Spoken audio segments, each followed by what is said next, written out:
السلام علیکم ورحمۃ اللہ وبرکاتہ۔ مرحبا بعودتکم ایھا الطلاب الکرام الی درس الحدیث من جدید،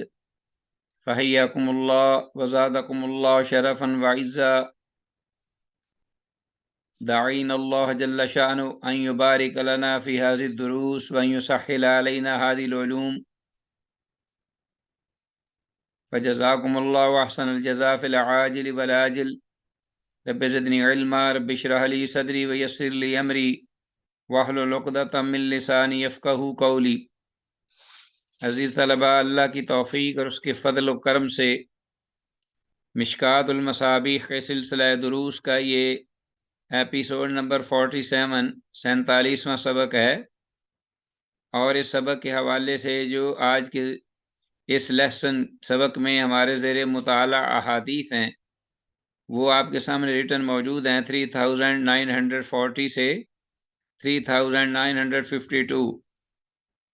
تو آتے ہیں اللہ کی توفیق سے براہ راست احادیث کی نصوص کی جانب، اور یہ دیکھتے ہیں کہ آج کی پہلی حدیث کون سے راوی ہیں جن سے یہ روایت کی گئی ہے۔ کتاب الجہاد کا یہ وسیع سلسلہ ابھی تک جاری و ساری ہے، اور اس کے ضمن میں جو ابواب ہیں وہ بھی، اور ابواب کے تحت جو احادیث آ رہی ہیں وہ جہاد سے ہی مختلف احکام و مسائل سے تعلق رکھتی ہیں۔ اور یہ جو باب ہے، جیسا کہ گزشتہ سبق کے حوالے سے یہ بھی ہم نے ذکر کیا تھا کہ جہاد کے دوران قتال کے اجر و ثواب کے بارے میں یہ احادیث ہیں۔ تو آتے ہیں پہلی حدیث 3940۔ جی عزیز طلبہ، آج کی یہ ہماری حدیث کتاب الجہاد سے متعلق ہے، اور جیسا کہ آپ جانتے ہیں گزشتہ سبق کے حوالے سے بھی چند احادیث ہم نے پڑھی۔ کتاب الجہاد کے ضمن میں یہ جو باب ہے جس کا موضوع کہ جہاد کے دوران قتال فی سبیل اللہ کا اجر و ثواب، اسی سے تعلق ہے نا احادیث کا۔ تو آتے ہیں پہلی حدیث ہے وان انس بن مالک رضی اللہ تعالیٰ عنہ سے یہ روایت ہے، قال، وہ کہتے ہیں، کانا رسول اللہ صلی اللہ علیہ وسلم، کہ اللہ کے رسول صلی اللہ علیہ وسلم تھے، یغزو، آپ جنگ کرتے یا آپ جہاد کے لیے جاتے، بے ام سلیم کو لے کر، ونسوۃ من الانصار، اور معاہو، اور آپ کے ساتھ انصار کی کچھ اور عورتوں کو بھی آپ لے لیتے۔ اذا غزا، جب آپ جہاد کرتے، جہاد شروع ہوتا، اذا غزا یسقین الماء، تو وہ خواتین جو ہیں انصار کی رضی اللہ عنہن، وہ پانی پلاتی زخمیوں کو، ویداوین الجرحى، اور زخمیوں کی مرہم پٹی کیا کرتی، مجاہدین کو پانی پلاتی اور زخمیوں کی مرہم پٹی کرتی، ان کا علاج اور دوا وغیرہ کا اہتمام کرتی۔ تو پھر سن لیجئے، بڑی اہم حدیث ہے۔ انس رضی اللہ تعالیٰ عنہ سے قال، وہ کہتے ہیں، کان رسول اللہ صلی اللہ علیہ وسلم یغزو بام سلیم، اللہ کے رسول صلی اللہ علیہ وسلم جب جہاد کے لیے نکلتے تو آپ لے لیتے ساتھ خواتین کے، انصار کی خواتین کو، ام سلیم، اور ونسوۃ من الانصار معه، اور اپنے ساتھ انصار کی دیگر خواتین صحابیات کو بھی۔ اذا غزا، جب آپ لڑائی کرتے، یسقین الماء، تو یہ خواتین صحابیات رضی اللہ عنہن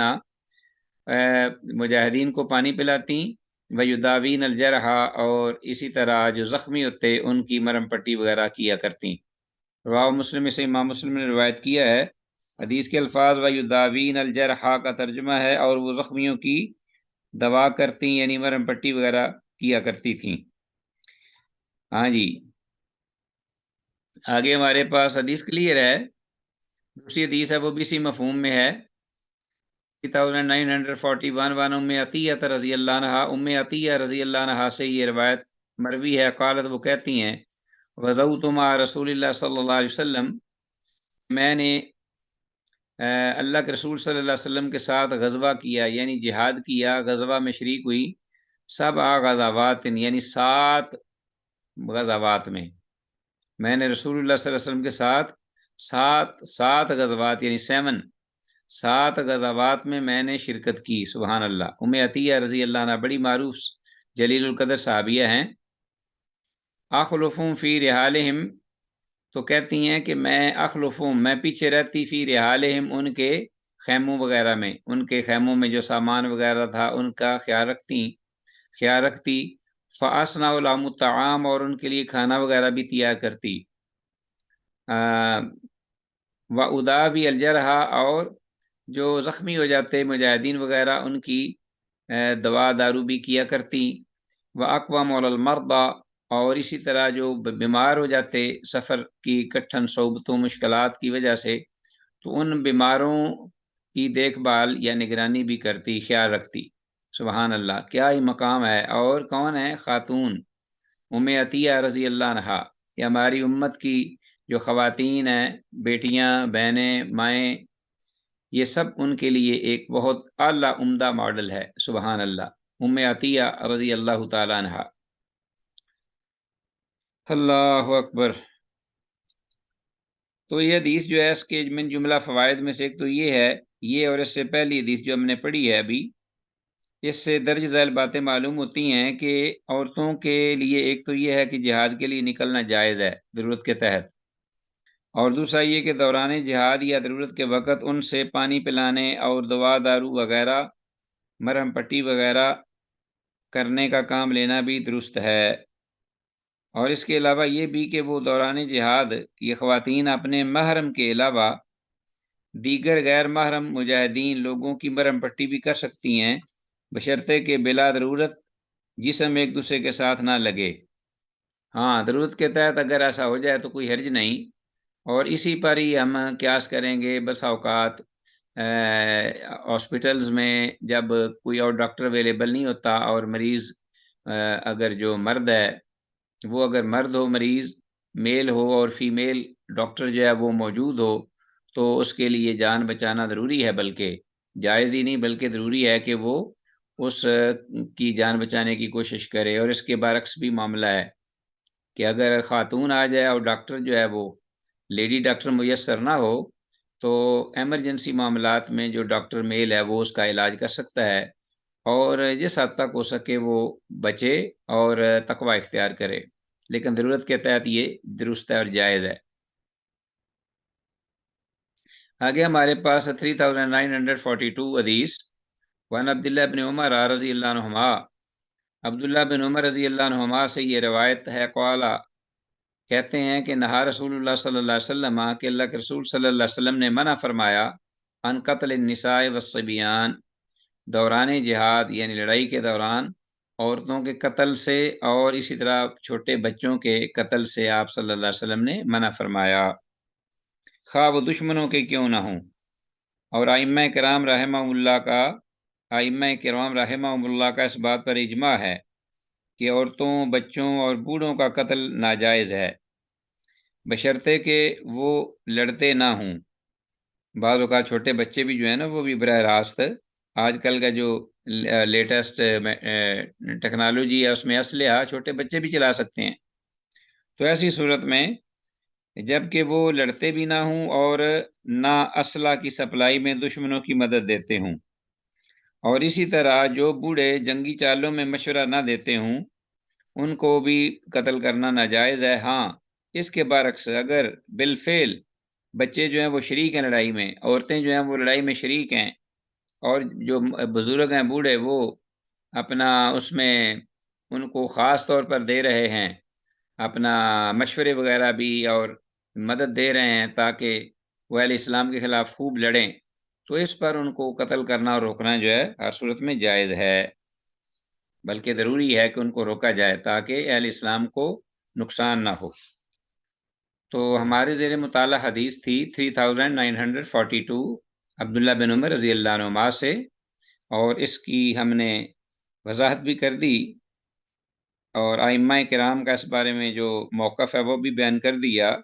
کہ براہ راست اگر بچے، بوڑھے اور عورتیں جو ہیں وہ اگر جہاد میں یعنی لڑائی میں دشمنوں کی مدد کر رہے ہیں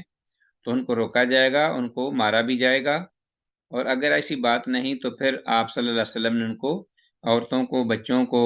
اور بوڑھوں کو، مزید کچھ اور لوگ بھی ہیں جن کا آگے شاید ذکر آئے گا،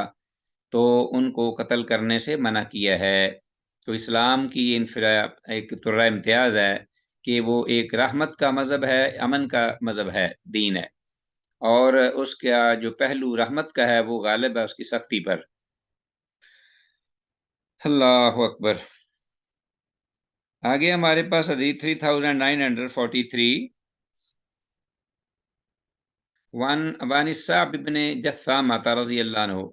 صعب بن جثامہ رضی اللہ عنہ سے یہ روایت ہے، قال وہ کہتے ہیں قیل رسول اللہ صلی اللہ علیہ وسلم، اللہ کے رسول صلی اللہ علیہ وسلم سے پوچھا گیا ان اہل الدار، ان گھر والوں، گھر کے رہنے والے افراد کے بارے میں، گھر میں رہنے والے افراد کے بارے میں آپ صلی اللہ علیہ وسلم سے پوچھا گیا، یبیتون من المشرکین، جو کہ رات کو ہیں جی اپنا مشرکوں کے گھروں میں جو رہتے ہیں، ٹھیک ہے جی۔ تو ان اہل الدار یبیتون من المشرکین، تو جب شب خون مارا جاتا ہے تو شب خون مارے جانے کے وقت مشرکوں کے جو گھر والے بچے یا عورتیں یا بوڑھے ہیں جو کہ بالفعل لڑائی میں شریک نہیں ہوتے، تو اگر وہ شب خون میں رات کے حملے میں مسلمانوں کی طرف سے اچانک حملہ ہو اور وہ مارے جائیں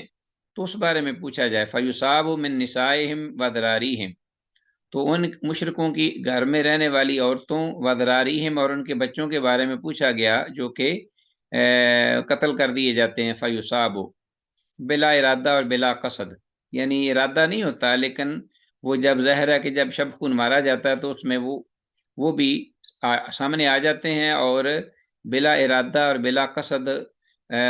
وہ بھی اس کی یعنی تلواروں کی یا تیروں کی زد میں آ جاتے ہیں اور وہ اس طرح قتل ہو جاتے ہیں، مارے جاتے ہیں۔ قال آپ نے فرمایا ہم منہم، اس صورت میں وہ انہی میں سے ہیں، یعنی کوئی حرج نہیں۔ وفی روایت اور ایک روایت میں یہ ہے کہ ہم من آبائہم، کہ وہ جو ہیں وہ ان کے آباء و اجداد میں سے ہی ہیں، یعنی وہ اپنے آباء و اجداد کے تابع ہیں، فالوورز ہیں۔ ظاہر ہے کہ بڑے ہو کر وہ بھی مشرک ہوں گے، کافر ہوں گے اور اسلام کے خلاف ہوں گے۔ تو یہ ہے معنی کہ اگر بلا ارادہ اگر ایسا معاملہ ہو جائے اور وہ مسلمانوں کے حملے کی زد میں آ کر قتل ہو جائیں تو کوئی حرج نہیں۔ اس سے یہ بھی حدیث سے ثابت ہوا کہ رات کو کافروں پر چھاپا مارے جانے کے دوران جو عورتیں اور بچے بلا قصد مارے جائیں تو کوئی حرج نہیں، کیونکہ وہ بھی انہی میں داخل ہیں، مگر قصداً انہیں الگ کر کے ہلاک کرنا درست نہیں ہے۔ الگ کر کے انہیں مارنا، جس طرح کہ بڑے مردوں کو مارا جاتا ہے یا ان لوگوں کو جو بالفعل لڑائی میں شریک ہوں دشمنوں میں سے،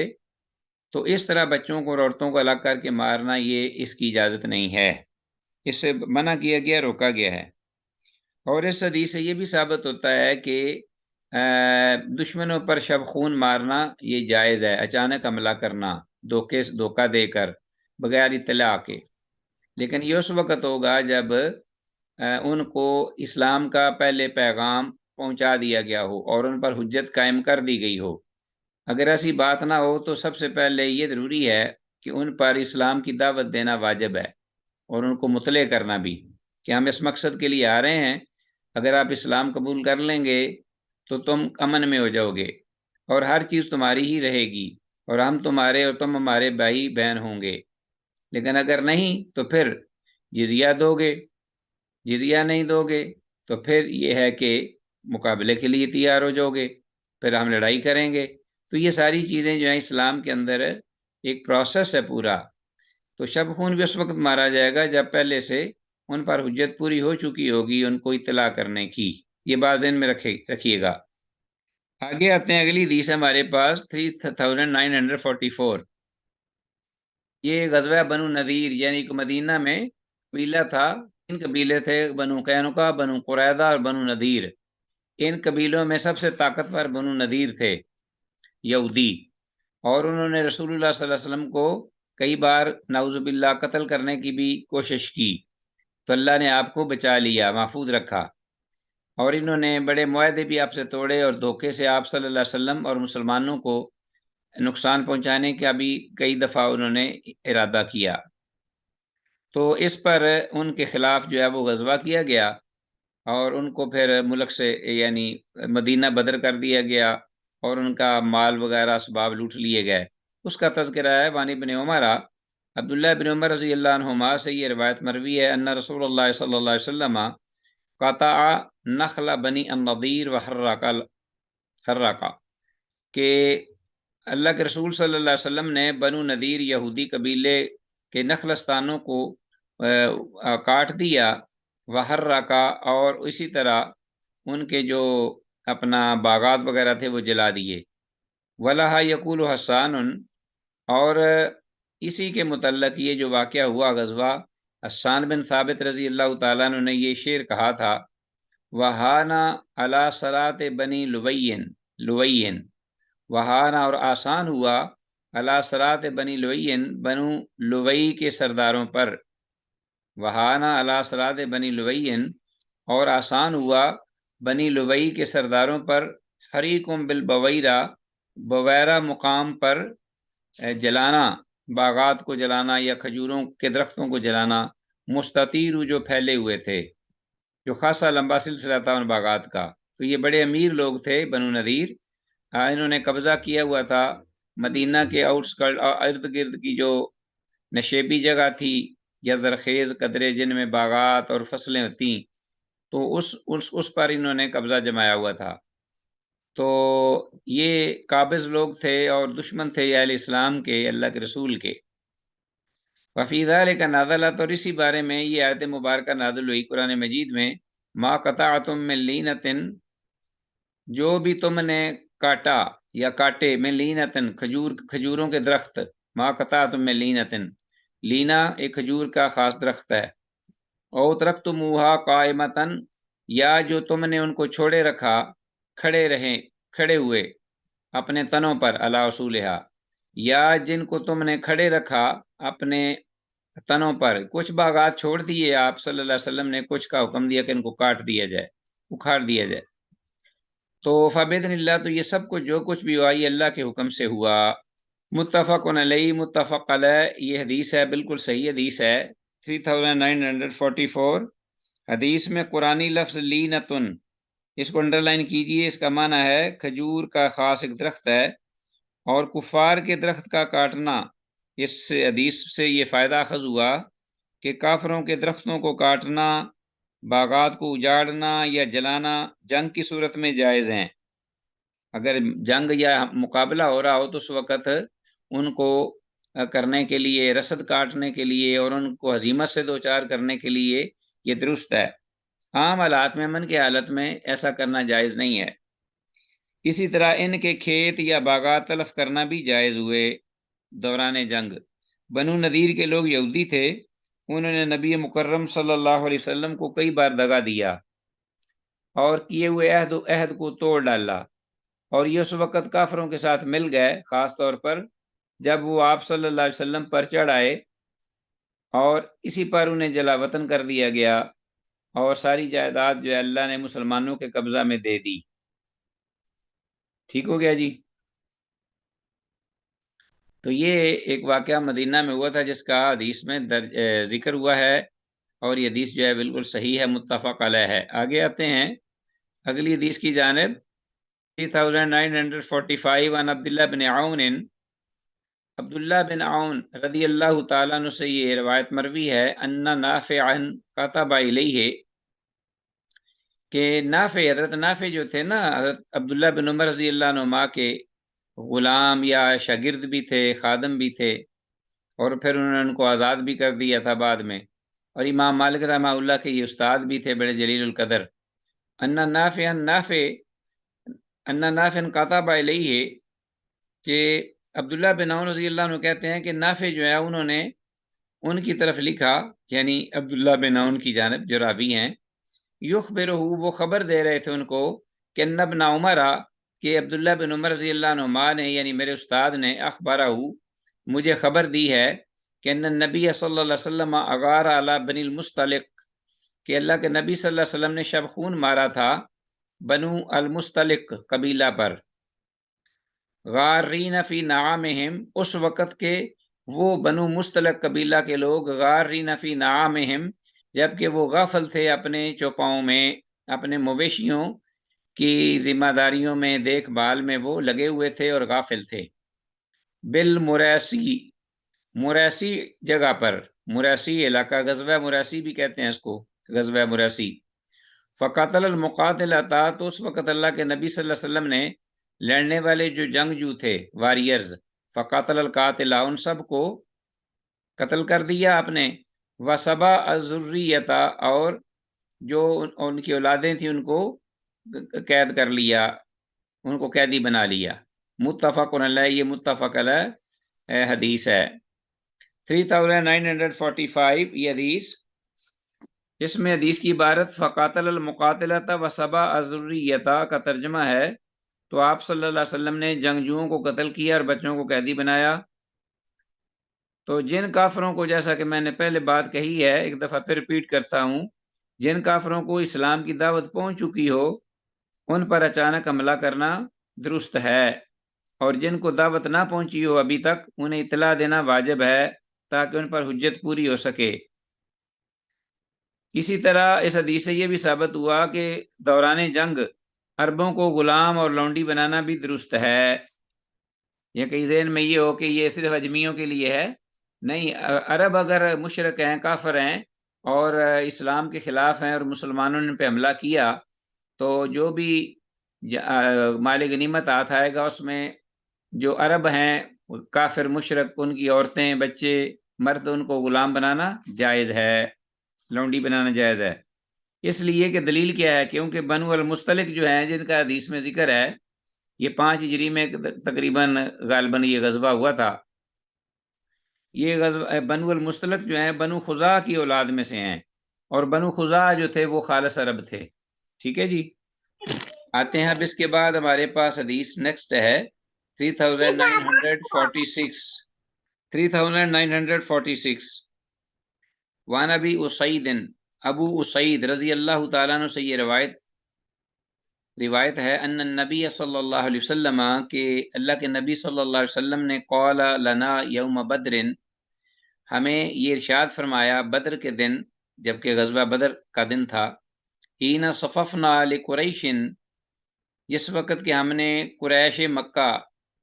جو کفار مکہ تھے قریش، ان کے خلاف ہم نے سامنے صفیں مرتب کر لیں، صفیں باندھ لیں،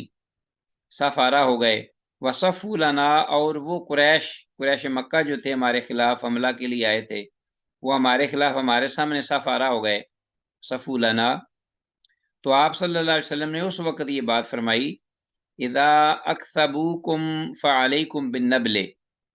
اذا، جب، اکثبوکم، جب وہ تمہارے نزدیک پہنچیں، تمہارے دشمن تمہارے سامنے جو کھڑے ہیں، جب وہ تمہارے قریب تر آ جائیں، فعلیکم بالنبل، تو اس وقت تم ان پر تیروں کی بچھاڑ کر دو، ان پر تم تیر برساؤ، فعلیکم بالنبل۔ وفی روایت، اور ایک روایت میں یہ الفاظ ہیں، اذا اکثبوکم فرموہم، جب وہ تمہارے قریب آ جائیں، قریب پہنچیں، تو فرموہم، تو ان کو تیر مارو، وَاسْتَبِقُوا نَبْلَكُمْ، اور اپنے تیر بچا کر بھی رکھو، کچھ تیر اپنے بچا کر رکھو، وَاسْتَبِقُوا نَبْلَكُمْ۔ تو یہ اس لیے آپ نے ہدایت فرمائی کہ یہ ایک رسول اللہ صلی اللہ علیہ وسلم گائیڈ لائن دے رہے تھے اپنے مجاہدین کو، صحابہ کرام رضوان اللہ علیہم اجمعین کو، کہ جب دونوں لشکر جو ہیں صف آرا ہوئے ایک دوسرے کے سامنے، تو آپ نے فرمایا کہ تیر اس وقت مارنا جب وہ قریب تر آ جائیں، پہلے نہیں، اس لیے کہ پہلے جب مارو گے تو تیر جو ہیں وہ ضائع بھی ہو جائیں گے اور نشانے پہ بھی نہیں پہنچیں گے۔ تو ہر دو اعتبار سے یہ اپنے اسلحہ کو بھی بچانا ہے ضائع ہونے سے، اور ٹارگٹ کو بھی اپنے رکھنا ہے سامنے، کہ جو ہی وہ آپ کی زد میں آئے اور آپ دیکھیں کہ اب ہمارا نشانہ جو ہے وہ یقینی لگے گا، تو خطا نہیں ہوگا، تو اس وقت تم قریب سے مارو گے تو وہ نشانہ جو ہے وہ لگے گا اور تیر اپنے ہدف کو پہنچے گا۔ تو بس اوقات زیادہ فاصلے کی وجہ سے جو تیر تھا وہ اپنے ہدف کو نہیں پہنچتا، یا پہلے گر جاتا ہے، یا جب پہنچتا بھی ہے تو نشانے پہ نہیں لگتا، نہ دشمن کو وہ اثر کرتا ہے۔ رواہ البخاری، اس امام بخاری رحمہ اللہ نے روایت کی ہے، وہ حدیث و سعد، اور حدیث جو اپنا سعد رضی اللہ تعالیٰ عنہ سے مروی حدیث جو کہ پہلے یہاں تھی، اس میں صاحب مشکات المصابیح سے پہلے جو مصابیح کی جو کتاب تھی وہ، اس میں یہ حدیث یہاں موجود تھی سعد رضی اللہ تعالیٰ عنہ سے، لیکن جو مصنف رحمہ اللہ ہیں وہ کہتے ہیں کہ وہ حدیث و سعد، اور سعد رضی اللہ عنہ کی حدیث حل تنصرون، یہ حل تنصرون سے جس کا آغاز ہوتا ہے یہ حدیث کہ تمہاری مدد نہیں کی جاتی، سنذکر، ہم ان قریب ذکر کریں گے، فی باب فضل الفقراء، فقراء کی فضیلت کے باب میں، وہ وہاں زیادہ اپنے مفہوم یا معنی کے اعتبار سے زیادہ مناسب ہے۔ وہ حدیث البراء، اور براء بن عازب رضی اللہ تعالیٰ عنہ کی حدیث جس کے الفاظ ہیں بعث رسول اللہ صلی اللہ علیہ وسلم رہطن، کہ رسول اللہ صلی اللہ علیہ وسلم نے ایک لشکر بھیجا، یہ جو حدیث تھی وہ بھی یہاں تھی، یہ فی باب المعجزات انشاءاللہ، فی باب المعجزات، یہ حدیث جو ہے وہ ذکر کی جائے گی معجزات کے باب میں اگر اللہ نے چاہا تو یہ مصنف رحمہ اللہ نے یہ دونوں حدیثیں یہاں جو تھیں ان کا اصل جو مقام ہے وہ ذکر کر دیا ہے اور حوالہ دے دیا ہے کہ وہاں یہ زیادہ موضوع اور مناسب ہے اپنے موضوع کے اعتبار سے، وہاں ان کا ذکر ہوگا۔ چلیں جی آگے، الفصل الثانی، دوسری فصل ہے اس باب کی، یہ ہم پڑھتے ہیں پہلی حدیث ہمارے پاس 3947، وعن عبد الرحمن بن عوف رضی اللہ عنہ، عبد الرحمن بن عوف جلیل القدر صحابی سے یہ روایت مروی ہے، قال، وہ کہتے ہیں ابعنا النبی صلی اللہ علیہ وسلم، ہمیں ابعنا تیار کر دیا ہمیں اللہ کے نبی صلی اللہ علیہ وسلم نے، ببدر، بدر کے موقع پر، بدر کے مقام پر، لیلاً رات کو ہی، رات کے وقت ہی اللہ کے نبی صلی اللہ علیہ وسلم نے ہمیں لڑنے کے لیے، صبح اگلے دن لڑنے کے لیے ہمیں تیار کر دیا تھا، یعنی ہمیں آپ نے ترتیب دے لیا اور ہمیں آپ نے وہ جو بھی ہدایات دینی تھی دے لیں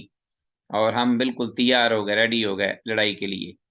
رواہ ترمذی سے امام ترمذی نے روایت کیا ہے۔ تو یہ حدیث جو ہے 3947 جو ہم نے پڑھی ہے، اس حدیث کی سند ضعیف ہے، اس لیے کہ سند میں محمد بن اسحاق بن یسار مدلس اور عنان ہے، اور اس کے علاوہ بھی ایک راوی ہے محمد بن حمید، یہ بھی ضعیف راوی ہے، ٹھیک ہے جی۔ اور حدیث میں جو لفظ ابعنا کا مطلب ہے ابعنا کہ ہمیں آپ نے تیار کر دیا تھا، آپ صلی اللہ علیہ وسلم نے ہمیں تیار کر دیا تھا، ابعنا۔ آگے اور کوئی بات نہیں ہے اس میں کوئی جو قابل وضاحت ہو، حدیث ضعیف ہے سند کے اعتبار سے۔ حدیث نیکسٹ ہے ہمارے پاس 3948، وعن المحلب، محلب رحمۃ اللہ علیہ سے یہ روایت ہے کہ ان رسول اللہ صلی اللہ علیہ وسلم قال، یہ تابعی ہیں اور براہ راست صحابی کا واسطہ چھوڑ کر یہ بیان کر رہے ہیں، تو حدیث مرسل ہے، ان رسول اللہ صلی اللہ علیہ وسلم قال ان بیتکم العدو، ان بیتکم العدو، اگر دشمن جو ہے وہ تم پر شبخون مارے، بیتا رات کے وقت لڑائی اچانک حملہ کرنا، اس کو شبخون کہتے ہیں، اگر شبخون مارے دشمن تم پر، ان بیتکم العدو فلیکن شعارکم، تو تمہارا یہ شعار ہونا چاہیے، یعنی یہ کوڈ ورڈ ہوتا ہے نا، کوڈ نمبر، اپنی لڑائی کے دوران فوجیوں کا آپس میں رابطے کے لیے، ایک دوسرے کی پہچان کے لیے، شناخت کے لیے، اپنے بندے کی علامت کے طور پر کہ یہ ہمارا بندہ ہے، تو ایک کوڈ ہوتا ہے، کوڈ ورڈ وہ استعمال ہوتا ہے تاکہ دشمن کا بندہ جو ہے وہ جاسوسی نہ کرے اور اپنا بندہ اس کو نقصان نہ ہو۔ فَلْيَكُنْ شِعَارُكُمْ، تو تمہارا کوڈ ورڈ جو ہے، یعنی تمہارا جو اپنا خفیہ کوڈ ہوتا ہے، لفظ حرف خفیہ کوڈ جو ہے وہ تمہارا ہونا چاہیے، حامیم لا ینصرون، رواہ ترمذی و ابو داود، اسے امام ترمذی اور امام ابو داود نے روایت کیا ہے اس حدیث کو۔ 3948، یہ روایت اگرچہ مرسل ہے جیسا کہ میں نے کہا ہے، مگر متصل صحیح سند سے اس کا تابع موجود ہے، تو اپنے تابع کی وجہ سے جو کہ صحیح اور متصل سند کے ساتھ موجود ہے، یہ روایت جو ہے مفہوم کے اعتبار سے صحیح ہے، لیکن اس جگہ اپنی جو سند ہے یعنی محلب جو ہے وہ جیسا کہ میں نے کہا ہے کہ یہ تابعی ہیں۔ اور یہ غزوہ خندق کا موقع تھا جب آپ صلی اللہ علیہ وسلم نے فرمایا تھا کہ تمہارا جو کوڈ ورڈ ہے وہ ہونا چاہیے حامیم لا ینصرون۔ تو جنگ وغیرہ کے موقع پر اس طرح کے خفیہ الفاظ یا شعار علامت کے طور پر خفیہ کوڈ بنانے کا جواز، یہ اگر ضرورت ہو تو کوئی حرج نہیں۔ آگے ہمارے پاس حدیث ہے 3949، وان سمرہ بن جندب، سمرہ بن جندب رضی اللہ تعالیٰ عنہ سے یہ روایت ہے، قال کہتے ہیں کانا شعار المہاجرین، کہ مہاجرین کی جو علامت تھی یعنی کوڈ ورڈ جو تھا خفیہ کوڈ، وہ کیا تھا؟ عبداللہ و شعار الانصار، اور انصار جو مدینہ کے تھے ان کا جو کوڈ ورڈ ہوتا تھا وہ کیا ہوتا تھا؟ عبد الرحمن، عبداللہ اور عبد الرحمن۔ رواہ ابو داود، اس امام ابو داود نے روایت کیا ہے، اور حدیث بہرحال سند کے اعتبار سے ضعیف ہے، اس لیے کہ سند میں حجاج بن ارطاط معروف ضعیف راوی موجود ہے اور مدلس بھی ہے، جبکہ قتادہ بھی مدلس اور عنان موجود ہے اس حدیث سند میں، تو دو علتیں ہیں، دو راوی ہیں جو کہ مدلس اور عنان ہیں۔ تو بہرحال اس کا جو اس کے اندر جو موجود ہے شعار کے بارے میں عبداللہ اور عبد الرحمن، کوئی حرج نہیں کہ اگر آدمی جو ہے وہ کوئی بھی مناسب کوڈ جو ہے وہ یوز کر سکتا ہے۔ وان سلمہ بن الاقوع، نیکسٹ حدیث ہے حضرت سیدنا سلمہ بن اقوع رضی اللہ تعالیٰ عنہ سے یہ روایت ہے، قال، وہ کہتے ہیں غزونا مع ابی بکر، کہ ہم نے جہاد کیا ابو بکر رضی اللہ عنہ کی میت میں، زمان النبی صلی اللہ علیہ وسلم، اللہ کے نبی صلی اللہ علیہ وسلم کی حیات طیبہ میں یا دور میں، ہم نے ابو بکر رضی اللہ عنہ کے ساتھ لڑائی کی، جہاد کیا، فبیتناہم، تو ہم نے اپنے دشمن جو تھے ان پر شبخون مارا، فبیتناہم، رات کے وقت اچانک حملہ کیا، نقتلہم، ہم ان کو قتل کر رہے تھے، وکانا شعارنا، جبکہ ہمارا کوڈ جو تھا، کوڈ ورڈ جو تھا وہ کیا تھا؟ تلک اللیلہ، اس رات، جس رات ہم نے شبخون مارا دشمن، امت امت، مار دو مار دو۔ رواہ ابو داود، سے امام ابو داود نے روایت کیا ہے۔ ہاں جی، تو حدیث کی سند جو ہے وہ حسن ہے یعنی صحیح ہے، اور حدیث کے الفاظ میں مسلمانوں کے شعار امت امت، اس کو انڈر لائن کیجئے، جس کا مطلب ہے مارو مارو، خوب مارو دشمن کو۔ اور اسی طرح آگے ہمارے پاس حدیث ہے 3951، وان قیس بن عبادہ رحمہ اللہ سے یہ روایت ہے، قال، کہتے ہیں کانا صحاب رسول اللہ صلی اللہ علیہ وسلم، کہ رسول اللہ صلی اللہ علیہ وسلم کے صحابہ جو تھے، یکرہون الصوت عند القتال، کہ رسول اللہ صلی اللہ علیہ وسلم کے صحابہ جو ہیں یہ ناپسند کرتے تھے آوازوں کو نکالنا لڑائی کے وقت، یکرہون الصوت، مکروہ جانتے تھے، ناپسند کرتے تھے آواز نکالنا، عند القتال، قتال لڑائی کے وقت۔ رواہ ابو داود، امام ابو داود نے اس کو روایت کیا ہے۔ تو عزیز طلبہ، یہ آوازیں یعنی نعرے مارنا، فخریہ اور ہڑبونگ مچانا اور آوازیں کسنا اس قسم کے، اور نعرے بازی، یہ چیزیں جو ہیں یہ صحابہ کرام رضوان اللہ علیہم اجمعین میں نہیں تھیں، وہ اس کو ناپسند کرتے تھے۔ ٹھیک ہو گیا جی؟ تو بہرحال اللہ تعالیٰ کا ذکر جو ہے، جیسا کہ قرآن مجید میں ہے کہ جب تم دشمنوں سے لڑو تو اللہ کا ذکر کرو، اللہ تعالیٰ کا ذکر کرو، اللہ اس کے رسول کی اطاعت کرو، امیر کا حکم مانو، تو یہ چیزیں جو ہیں اس میں ذکر اللہ کا کرنے میں کوئی حرج نہیں ہے، اگر مناسب آواز کے ساتھ آدمی کر لے تو وہ بلکہ مطلوب ہے اور بابرکت ہے اس وقت۔ ٹھیک ہے جی؟ تو یہ جو نعرے بازیاں اور فخری انداز سے اونچی اونچی آواز میں آوازیں نکالنا یہ ٹھیک نہیں ہے، اہل اسلام کی یہ شان نہیں، بلکہ اللہ کا ذکر کریں اور اچھے انداز اور کلمات سے، یہ چونکہ عبادت ہے، جو جہاد ہے یہ عبادت کی قبیل ہے، اس پر بہت بڑا اجر و ثواب ہے، اس لیے اس وقت اللہ کا ذکر ہونا چاہیے۔ تو اونچی اونچی آوازیں نکالنا یہ ناپسندیدہ عمل ہے۔ 3951 یہ حدیث ہے، اور یہ اپنی صحت کے اعتبار سے اہل علم کے درمیان مختلفی حدیث ہے۔ بعض نے تو اسے جید سند کے ساتھ ذکر کیا ہے کہ جید سے سند ہے، اس کی صحیح ہے، اور بعض اہل تحقیق کہتے ہیں کہ یہ حدیث ضعیف ہے، اس لیے کہ قتادہ اور حسن جو ہیں بصری دونوں مدلس اور عنان اس میں موجود ہیں، اور یہ قتادہ اور حسن جو ہیں رحمہم اللہ، ان کا یہ پہلے بھی حکم کئی بار گزر چکا ہے کہ دونوں مدلس اور عنان ہیں۔ ٹھیک ہو گیا جی۔ آگے آتے ہیں ہمارے پاس عزیز طلبہ، آج کے سبق کے حوالے سے ہمارے لیسن کی آخری حدیث ہے، اور وہ حدیث ہے 3952، وان سمرہ بن جندب، سیدنا سامورہ بن جندب رضی اللہ تعالیٰ عنہ سے یہ روایت، عن النبی صلی اللہ علیہ وسلم، وہ اللہ کے نبی صلی اللہ علیہ وسلم سے یہ روایت کرتے ہیں، مرفوع روایت، قال کہ آپ نے فرمایا، اقتلوا شیوخ المشرکین، کہ تم مشرکوں کے جو بڑے ہیں، بوڑھے تجربہ کار، وہ ان کو قتل کر دو جنگ کے دوران، واستحیوا شرخہم، اور زندہ رکھو تم ان کے نوخیز لڑکوں کو، یعنی جو چھوٹے لڑکے ہیں، ایسے بیانہم، تو خود ہی انہوں نے پھر آگے وضاحت کر دی کہ شرخہم سے مراد ان کے سبیان، ان کے بچے، چھوٹے بچے جو کہ نابالغ ہیں۔ رواه ترمذی و ابو داود، اس امام ترمذی اور امام ابو داود نے روایت کیا ہے۔ تو بہرحال یہ جو حدیث ہے سند کے اعتبار سے ضعیف ہے، اس لیے کہ سند میں قتادہ مدلس اور عنان موجود ہے، ایک ہی راوی ہے قتادہ جو مدلس اور عنان ہے، تو وہ موجود ہے، اس لیے حدیث سند کے اعتبار سے ضعیف ہے۔ بہرحال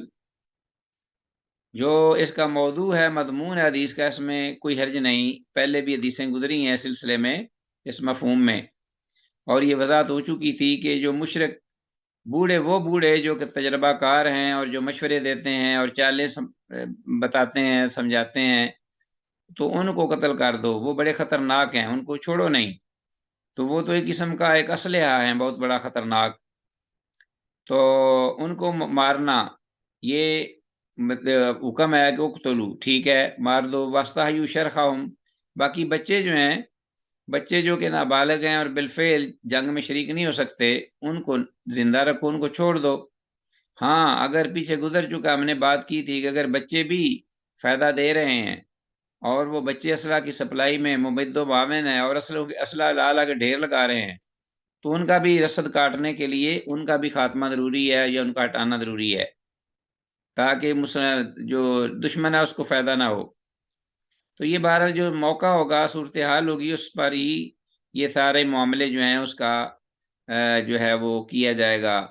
فیصلہ، اور یہ فیصلہ کرنے والے جو لشکر کے قائد ہوں گے وہ ہوں گے کہ وہ کیا حکم دیتے ہیں اور کس طریقے سے جہاد یا لڑائی جو ہے اس کو عمل میں لانا ہے۔ تو امیر کی اطاعت جو بہت ضروری ہے، اللہ اس کے رسول کی اطاعت بہت ضروری ہے، اور اللہ کا ذکر بہت ضروری ہے، اللہ پر توکل دوران جہاد۔ تو جنگ کے معاملے میں مشورہ دینے والے بوڑھوں کا قتل بھی جائز ہوا اس حدیث کے حوالے سے۔ تو باقی وہ جو بوڑھے بالکل بیچارے ایک طرف ہو کے بیٹھے، یا جو نہ نقصان نہ فائدہ، تو ان کو مارنا بلا وجہ بے دردی سے، یہ اس انسان ہماری جو دین اسلام ہے اس کے مزاج کے خلاف ہے، اور نہ ہی بچوں کو اور نہ ہی عورتوں کو۔ اور بھی چیزیں ہیں جن کا ذکر رسول اللہ صلی اللہ علیہ وسلم نے پہلی حدیثیں گزر چکی ہیں اس میں ہوا ہے، اور آئندہ بھی شاید ہوگا۔ اور ابو بکر صدیق رضی اللہ عنہ بھی جب اپنی کوئی مہم بھیجتے، خاص طور پر جب انہوں نے اپنے دور میں مہمات بھیجیں جہادی، تو ان کو اسی طرح ہی بڑی تفصیل سے وصیتیں فرماتے کہ بالکل مسلح نہیں کرنا، دشمن کے اعضاء ایک ایک کر کے کاٹنا، یہ درندگی ہے، انسانیت کے خلاف ہے، بچوں کو نہیں قتل کرنا، عورتوں کو نہیں قتل کرنا، جانوروں کو بغیر ضرورت یعنی یہ کو ذبح کر کے کھانے کے بغیر ان کو نہیں مارنا، اصلاح فصلوں کو نہیں اجاڑنا، باغات کو نہیں اجاڑنا، آگ نہیں لگانا۔ اسی طرح وہ جو کچھ ایسے لوگ ہوتے ہیں جو اپنا معبد خانوں میں بیٹھے ہوتے ہیں، عبادت خانوں میں، عبادت گاہوں میں، وہ ان کو کوئی سروکار نہیں ہوتا لڑائی کے ساتھ، تو ان کو جا کر ان کا خون نہیں بہانا، ان کو رہنے دو۔ اسی طرح اپنا کوئی دھوکہ نہیں دینا دشمن سے معاہدہ کر کے، اور نہ ہی اپنا خیانت کرنی ہے اس دوران۔ ہاں ویسے دشمن کو نیچا دکھانے کے لیے چالیں چلنا اور اس کو دشمن کو چال کے ذریعے مارنا اور گھات میں لا کر بے خبری میں حملہ، یہ چیزیں ٹھیک ہیں، یہ حصہ ہیں اس جہاد کا۔ واللہ تعالی اعلی عالم بالصواب۔ عزیز طلباء، اس کے ساتھ ہی آج کا یہ ہمارا سبق جو ہے اختتام پذیر ہوا اللہ کی توفیق سے۔